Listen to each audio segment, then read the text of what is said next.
says it's starting. So 3, 2, 1. All right. So, hey everyone, what's up? Today we're talking remote leadership with my buddy Wayne Turmel. Wayne is a co-founder of the Remote Leadership Institute, which makes sense. He wrote the book. So he spent the last 20 years or more obsessed by how people communicate at work. His work has helped organizations on 4 continents develop the communication skills needed to lead people, projects, and teams, and to make the adjustment to remote working and virtual teams. Now, the coolest thing is, Marshall Goldsmith called Wayne, get this, one of the truly unique voices in leadership. And I can tell you that's true, because when I met Wayne, he was doing this cool podcast called The Cranky Middle Manager Show. And since then, we've hung out in person a bunch of times. We've drank some beers and gotten to know each other. And Wayne is one of my favorite voices in leadership. So I'm just delighted that he's here with me today. And we get to talk about his new book. So what's up, buddy? How are you? Well, I'm swell, brother. It is always good to see you and be in your orbit. To be fair, it is my book. It is also the first book I've actually co-authored with another human being. So Kevin Eikenberry has to get his share of all the right, love. we'll give Kevin. Yeah. So 10% of this book is probably Kevin. 90% is what? No, I didn't say that. I like Kevin too. Let's just be totally fair. You know that, Wayne. Yeah, Kevin's my friend too. So yeah, he co-authored the book, but he's the guy, right? I mean, this is pretty cool. Talking long distance leader, which is the title of the new book. And of course, Kevin has to pipe in with remarkable remote leadership because, you know, he's Captain Remarkable. So how the heck did you get hooked up with Kevin, Wayne? Same way I got hooked up with you, actually. It was through the Cranky Middle Manager Show, 2006, maybe. Wow. Yes, it was that long ago. And Kevin went on to be my most visited guest. I think he was on 5 or 6 times. And so we developed, as we do, and people who don't work a lot on the web don't understand that you can build real working relationships with people if you put the right amount of effort into it. And it was years before Kevin and I actually met in person. And we were always looking for ways. There's got to be a way for us to work together. And what happened was a very natural thing. I had my own company, greatwebmeetings.com, and I was teaching the communication skills to present online, how to do webinars, how to run meetings. But I was getting a lot of requests for leadership topics. Conversely, Kevin, of course, has been doing brilliant work in leadership for a million years, and was starting to get asked about remote and communicating over the web. And so both of us, rather than invent the wheel for ourselves, just kind of brought the best of what we do to each other and created the Remote Leadership Institute, which is now officially part of the Kevin Eikenberry group. But that's how it happened. So it was the very natural result of a long time friendship and collaboration. Cool, man. Cool. So let's rewind here, because that's cool that you're working together. You wrote a book, but let's rewind to that Cranky Middle Manager time, Wayne. That's been, 2006. So 12 years now. So what the heck has changed in management leadership in the last 12 years? Anything? You know, it's funny. The easy answer is to say nothing. I mean, you know, you've heard me say before, Peter Drucker said the greatest management job of all time was building the pyramids, and we're just trying to live up to that standard ever since. The difference, of course, is that the guy who built the pyramids was at the pyramids. You know, he wasn't trying to flog people over Slack. And so what we have to do as leaders, and we make this point a lot in the book, what we have to do as leaders really hasn't changed. If you think about the job, right? We have to create the vision, we delegate, we encourage, we manage performance. None of that stuff changes in terms of what we have to do. What's changed is that we're doing it in ways that we've never experienced before and don't come natural to most of us. We're doing it mediated by technology, and that impacts the way human beings connect. And so, you know, the research, we've got a survey that we did in preparation for the book, and people who read the book can continue to take the survey and add to our research. But what we're discovering is that a lot of managers suddenly woke up one morning and they had people who were remote and they've had to figure it out. Right.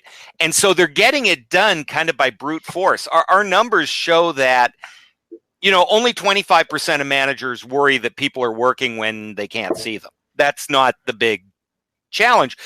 The highest percentage of managers are stressed about the fact that they don't really feel like they know what they're doing. And that feeling of making it up as they go along is creating stress. It means they're working longer hours because of time zones and things. And they don't feel like they know what we're doing. So what we tried to do with the book is basically validate those things that people are doing well.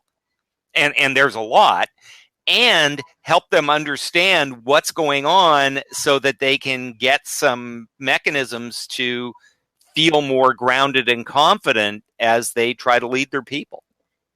Awesome. Well, one of my favorite remote leaders has joined us, Eric Kwanbeck from Geringhoff. Eric says, hey, Phil. And Eric has a remote sales team spread across the U.S. that is just incredible. I mean, these guys are in all parts of places. So how does someone like Eric, Wayne, how do they build trust? You talk about the trust triangle in chapter 11 in the book. So talk to us about how we can build trust remotely so that our teams perform even better for us. Sure. Well, all good consultants need a 3-point model, right? Absolutely. It's a rule. And there's a little TM got to be after it. Yep. Yeah, either that or it's a circle with arrows. But essentially, there are 3 parts to building trust, whether you're in the same place or not, right? Are we all aligned? So do we have proof that we're all doing this for the same reason, that we have a common purpose? Then there's competence. Are the people that I'm working with competent, and can I be sure that they know what they're doing? And then there's motives, which is, do they have my back? Are they working as hard as I am? And if you have proof of those things, you'll trust people. If you don't have proof, you get all kinds of negative behaviors. CCing the boss on absolutely everything, or just some very common stuff. The difference when we work remotely is that we don't get that day-to-day evidence unless we make a point of, let's say somebody does a great job on a sales call. I might, as his manager, be really cognizant. I got to give him his props. I've got to give him reward and recognition and make him feel good. But if that's just him and me on a call and nobody else hears that, who knows how confident or how competent that guy really is? Whereas if I take the time on a sales meeting to go, hey, did everybody see what Bob did with that client or how he solved that problem? Now everybody has the sense of how competent Bob is. And that's the essence of not just building trust, but a lot of long distance leadership, is that things that happen organically when we're all living together in the cube farm have to be done mindfully and intentionally so that people are getting what they need to build that trust and to build relationships. Yeah, well, I think it's so instructive because we would do that naturally, to your point, in front of people, right? We take the time for a team meeting to reward and recognize someone because we want to reinforce the behaviors that we want, that drive the outcomes and drive the performance that we need. But yeah, when they're remotely, I mean, we almost have to put it in there. Hey, that's great that we told Bob and his one-on-one, but we need to tell Bob in front of the whole team to help, again, that reinforcement, as well as, you just said it, man. We got to feed Bob so that everybody knows that Bob is competent, so that people trust Bob as well as you as a leader. Is that what I'm hearing, Wayne? Yeah, absolutely. And here's an additional thing, Phil, that makes this just something that we need to be mindful of.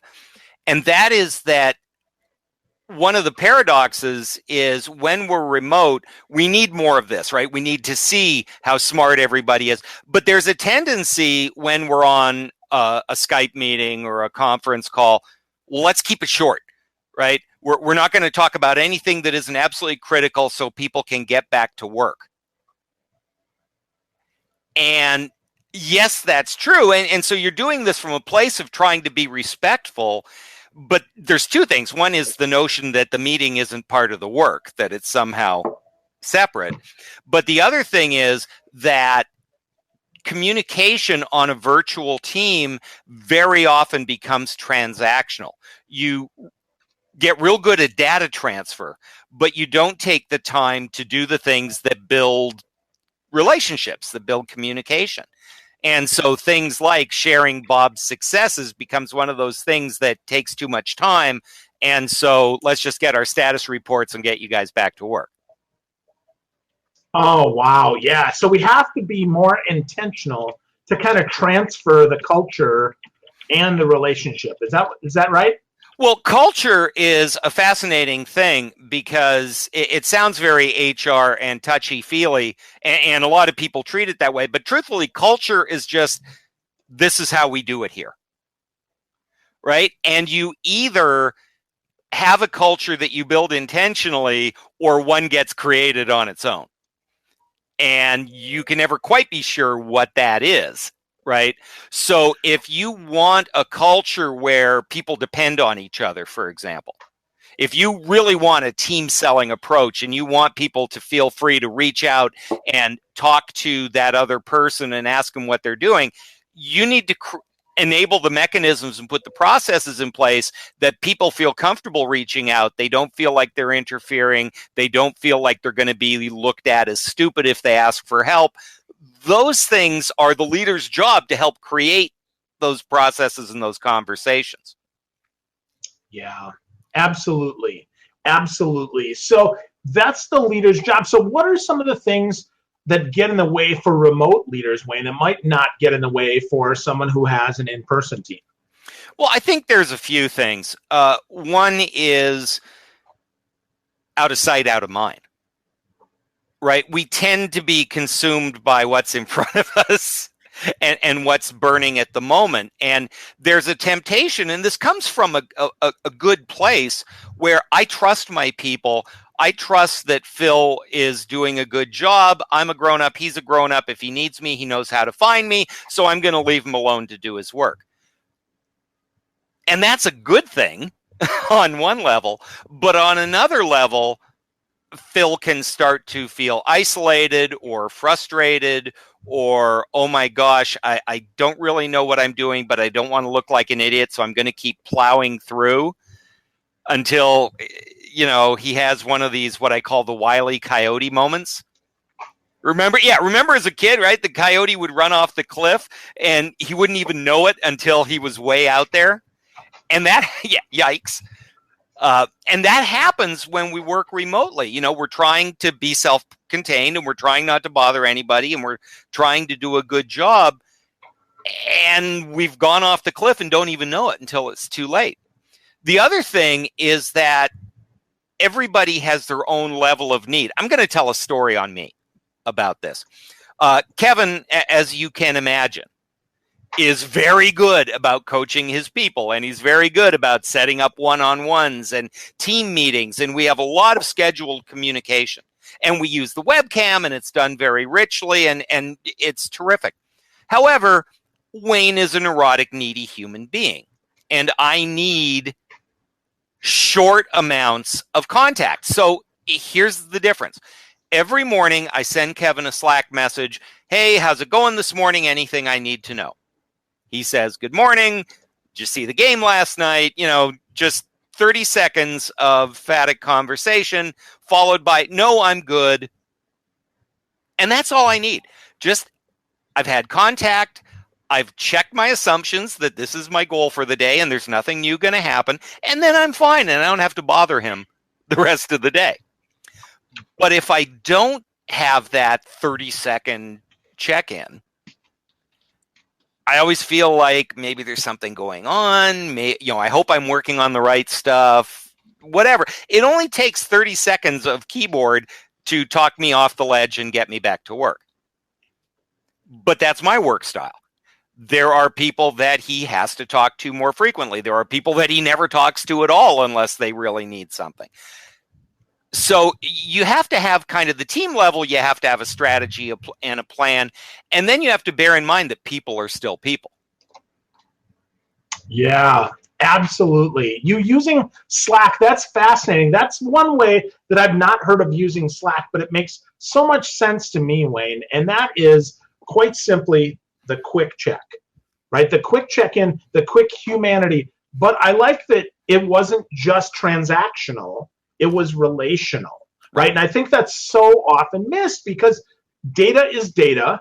But unfortunately, in the absence of it, we read between the lines because there's like a paragraph of stuff there if we don't see each other to actually know what's going on. So it's almost like coffee clink, here's what's up, Wonder Twin powers activate, and let's go off to work. Well, Is that it's kind of funny. what you're doing?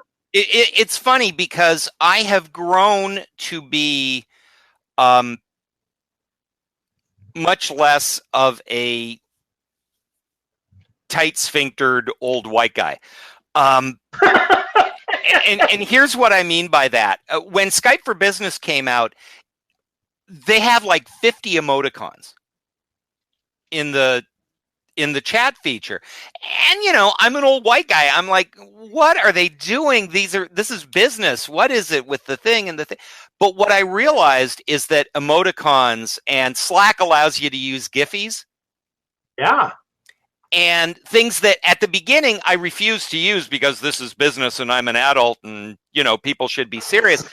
But I realized that is an attempt at creating those relationships, at establishing what is your sense of humor, what is important to you. In a meeting, I would make jokes and crack wise if I were in the room. Why wouldn't I use humor and levity and stuff on a virtual meeting? It doesn't mean I'm the class clown and I'm distracting, but it means people understand that I can say something and then put a laughing emoji or something like that. When I say something stupid, there's a Giphy of a panda, giving himself a face palm that I use all the time. And it just helps lighten things up and help people know who each other are. And those things matter. And so they started organically. They started organically with those darn kids who do it all the time on chat and whatever. But it's kind of filtered down. And while you want to use them appropriately, you don't want to overuse them, you don't want to look like an idiot, I have found that they are really helpful in lightening the mood and decreasing stress and being silly with each other, just like we'd be in person. And it helps build that relationship. And again, because we tend to be transactional, and our sales manager friend actually mentioned this in the chat, it's really good for being transactional, but we need to take it beyond that if we're really going to be effective leaders and build teams that care about each other and go out of the way for each other and have each other's backs. So, I sound like Jeff Goldblum in Jurassic Park. Life will find a way. Right? Human beings are desperate to communicate, and they'll find ways to do it as long as they're allowed to. Well, so that allowance, right? That's the thing. Old white guy brain, I'm not that much younger than you, Wayne. I often thought, right, when I first got Giphies and emojis and all that stuff, I'm like, I didn't even like text messaging. I'm just going to tell you, man, I even though I'm digital, I didn't like that stuff. And now I totally get that sometimes just a little smiley face can totally break the ice and make things all better. But how do we help folks? Give me one more story, if you could, about how an emoji or a GIF can help kind of, really communicate what we're trying to say in a non-transactional way. It happens in training all the time, because of the nature of the work we do at Remote Leadership Institute. Most of our classes are online, virtual instructor led, right? And I ask people at the beginning of the class, what kind of mood are you in? How you doing? Pick an emoji that works. Things like that as a way of, what's the weather doing there? And they'll use an umbrella or they'll use something. And there's two things. And this is cynical is the wrong word. But it is intentional.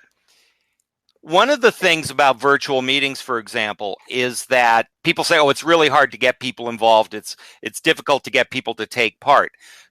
Truth of the matter is, the earlier you get them engaged, the more they are likely to stay engaged. Once somebody has typed on the keyboard, spoken up, done something, they tend to stay engaged.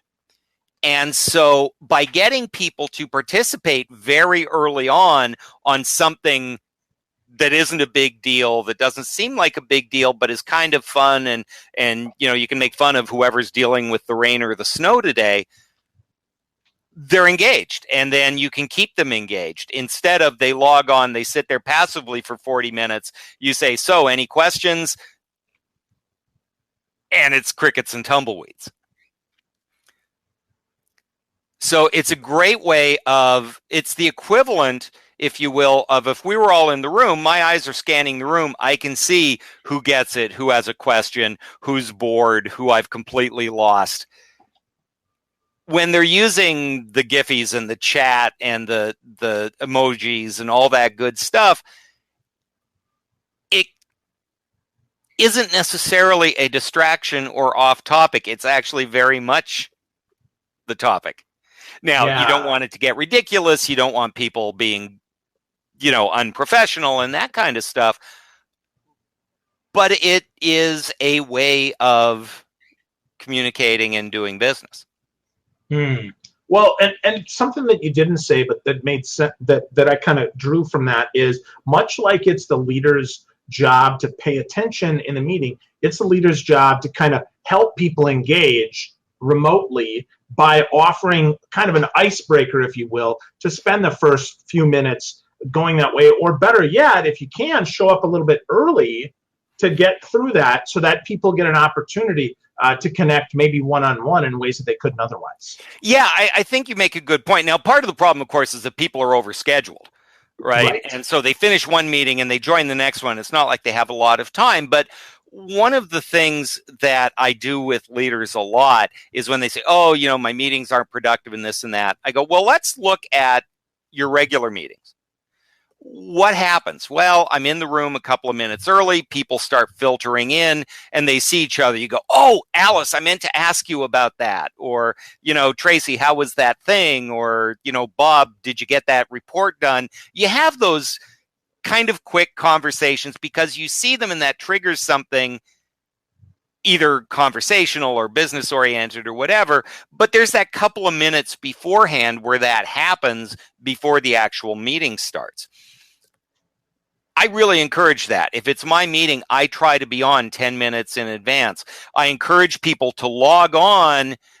Just because you log on 10 minutes early doesn't mean you now sit there for 10 minutes waiting for the meeting to start. You log on, you make sure that you're connected, that you can see and hear each other, and then you can go answer email and do whatever else until the meeting starts.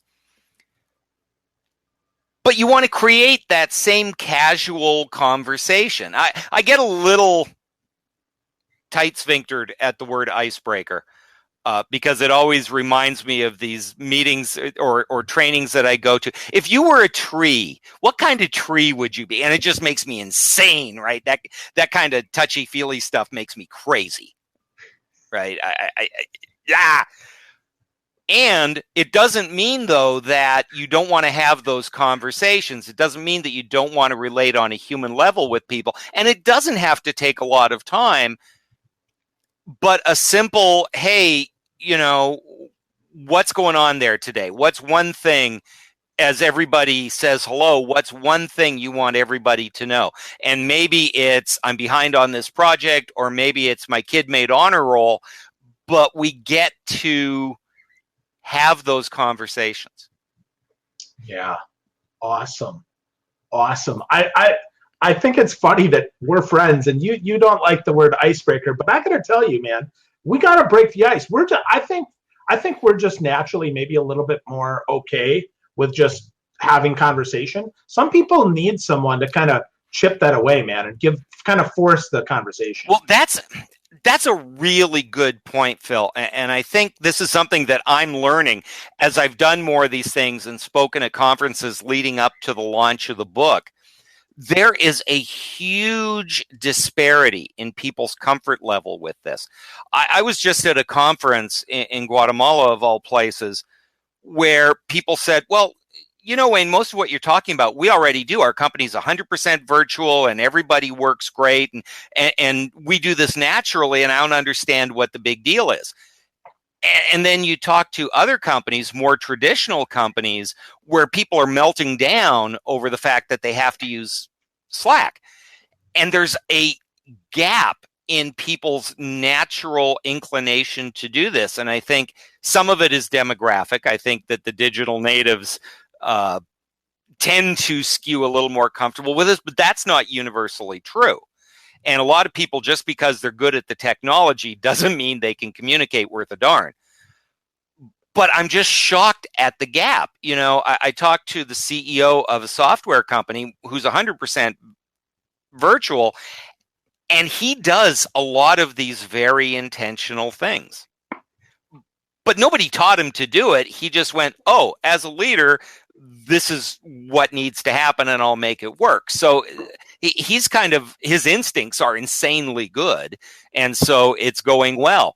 I talk to other people who they know maybe what they ought to be doing, and they don't know how to do it using the technology. And so we're in this gap where if we just assume that if we give smart people the tools they need, they'll figure it out, you've got more faith in human beings than I do.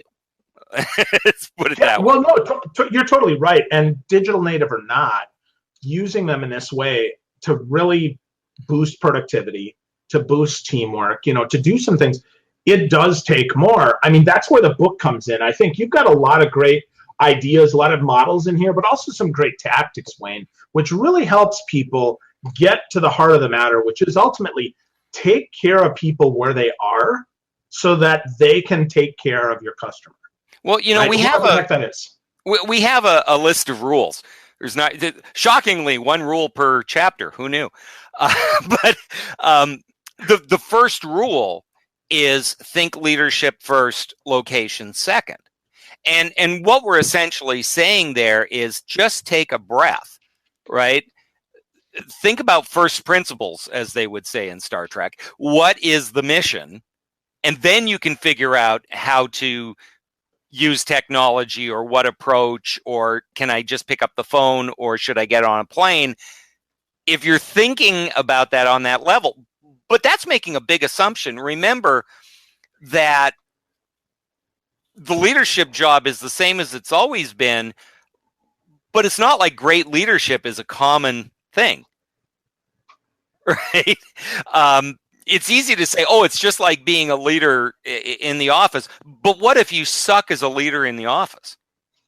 You're going to suck more digitally. Well, actually, you will, because technology allows you. I'll give you an example. If you are conflict averse, right? If you don't like having uncomfortable conversations with people, technology makes it really easy for us to send that email after hours rather than get on a webcam conversation and have to have that talk. Right? We all have our preferences to start with, and then there's the technology piece, which can connect us, but also gives us a lot of really good reasons not to connect like we should. And sometimes they're reasons and sometimes they're excuses, but it's true. Yeah, absolutely. Yeah, technology doesn't make things easier. It might make them simpler because they're a little bit more transactional, but it certainly doesn't make them easier. So focus on leadership first. I think that's terrific advice, Wayne. And of course, we could go through every one of those rules in the book, and then nobody'd buy the book. So that would be no good. So talking about tools. We don't want that. We want to make it this big era of suspense. Although, if they go to longdistanceleaderbook.com, there is a ton of free downloads and resources and stuff like that, including the 19 rules as a lovely infographic and ebook. So nothing but bonuses and value here, buddy. Awesome. That's good. That's good. Yeah, longdistanceleaderbook.com. So that's really, really good for free resources about the kind of the craft of being a long distance leader. But let's talk a little bit about tools, Wayne, because you mentioned Slack, but that's the only one that we talked about. So are there some more tools that might make things either simpler or at least a little less feeling transactional? Sure. And here's the thing is that we at Remote Leadership Institute, we're content neutral or platform neutral. I don't care what tools you use. And it's easy to say that, Genghis Khan ruled half the world and never held a WebEx meeting. So what's the big deal? But the fact of the matter is he would have used WebEx if he had it.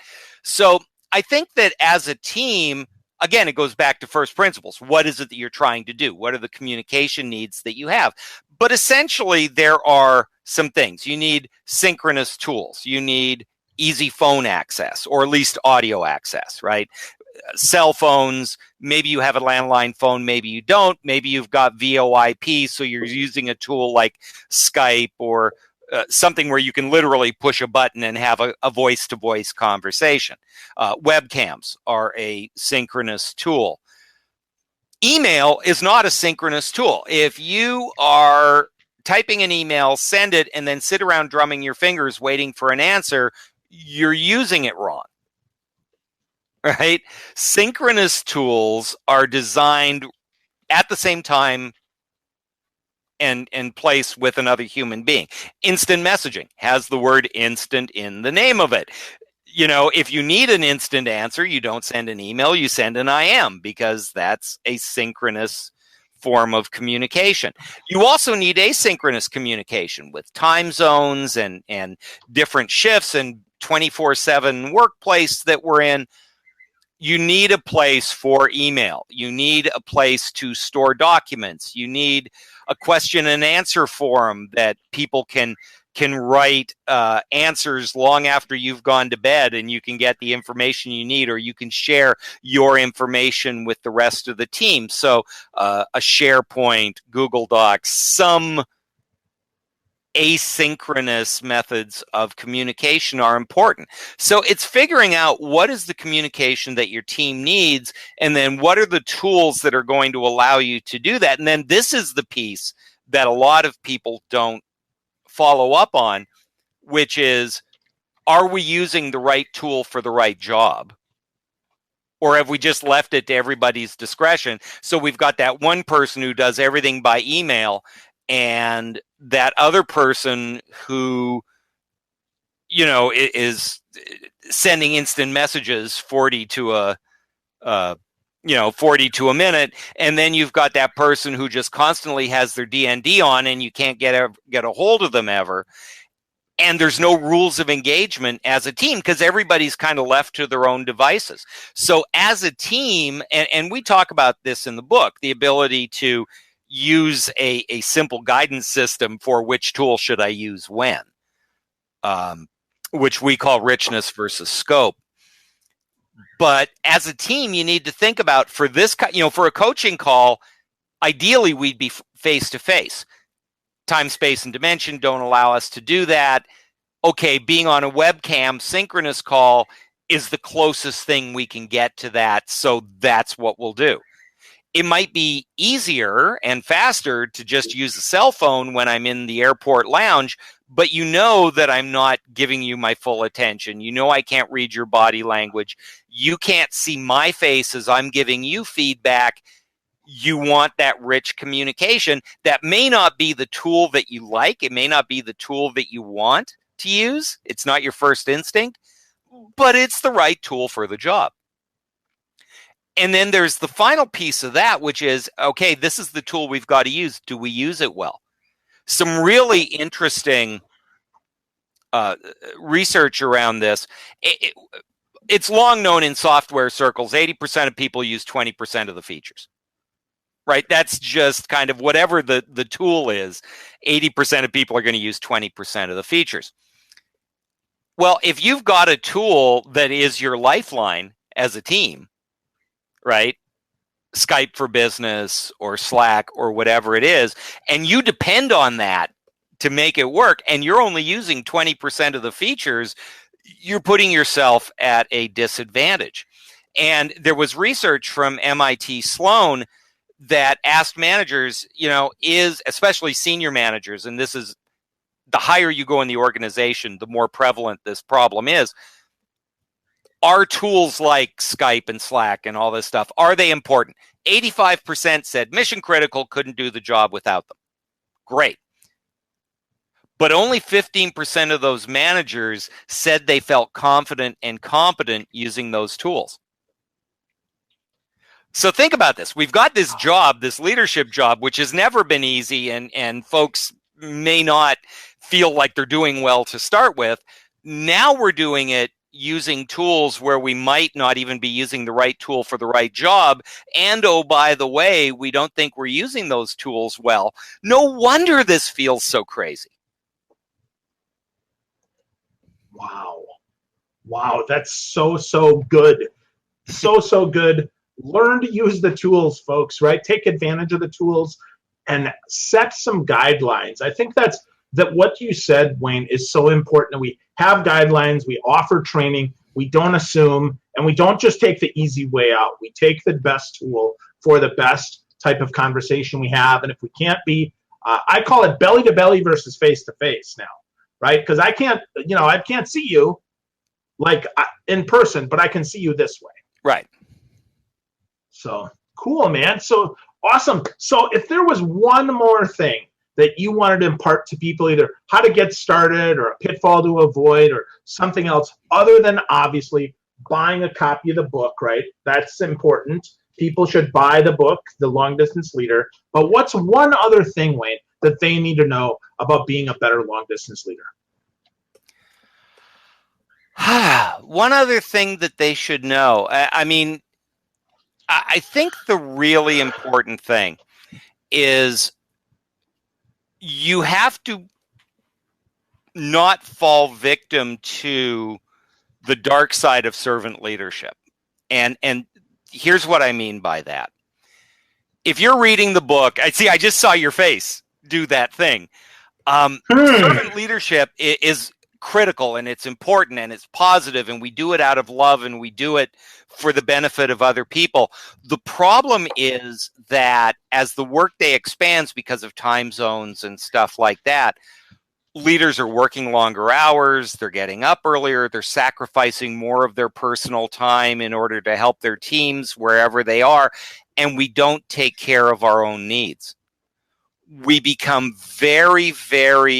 we're so concerned about our team, our customers, the people that we're looking out for, that we don't disconnect. We don't set priorities. We don't do those things that we need to do for ourselves. We have a model in the book called the 3O model, and it talks about for virtual leaders, long distance leadership to work, you need to think about outcomes, you need to think about other people, but we need to think about ourselves, and we need to learn to set limits. We need to learn to disconnect. We need to learn to empower people so they don't need us every minute of every day. And because so many of us are in leadership out of a sense of service, out of a sense of caring about the other people, which are wonderful, positive desires, but the research shows virtual managers are burning out at a much higher rate. And so the one thing that I would say is that by getting control and understanding the dynamics, it allows us and gives us permission to set priorities and boundaries and take care of ourselves. Because let's face it, if the company would literally fall apart without you, you're doing it wrong. People say, well, what if I got hit by a bus tomorrow? The company should be able to function. I mean, they'd miss you. They would want, they would mourn you. They would miss your expertise and your brilliance. But if the company would literally shut down because you actually turned your phone off for 5 hours, you need to re-examine some stuff. So I think that's the message, and that's the piece that a lot of leadership books and a lot of it's all about give, but you can't do that on an unlimited basis. Yeah. And so self-care is not selfish. Yeah, absolutely right. Yeah. Wow. I wasn't sure where you're going there, buddy, with the dark side of servant leadership, but I totally agree, right? If you want to be a great leader, you have to lead yourself first. Well, and it's very easy to become a martyr. Yeah. It's very easy to become a martyr, and you're always giving up. Can I tell a quick story? Go for it, bud. I was talking with one of my employees back in the days when I was gainfully employed. I was talking to one of my employees and just saying, come on, you got to take one for the team, blah, blah, blah. I said, I wouldn't ask you to do anything I wasn't willing to do myself. And she looked at me and said, yes, but what is it exactly you're not willing to do?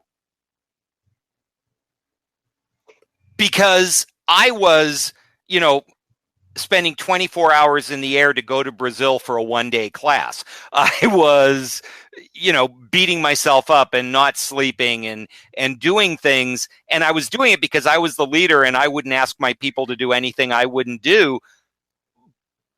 But was what I was asking myself to do reasonable? I mean, would I ask somebody else to do what I was doing? Wow. And so that's what I mean when I said the dark side. I'm all about service leadership. I believe in it passionately.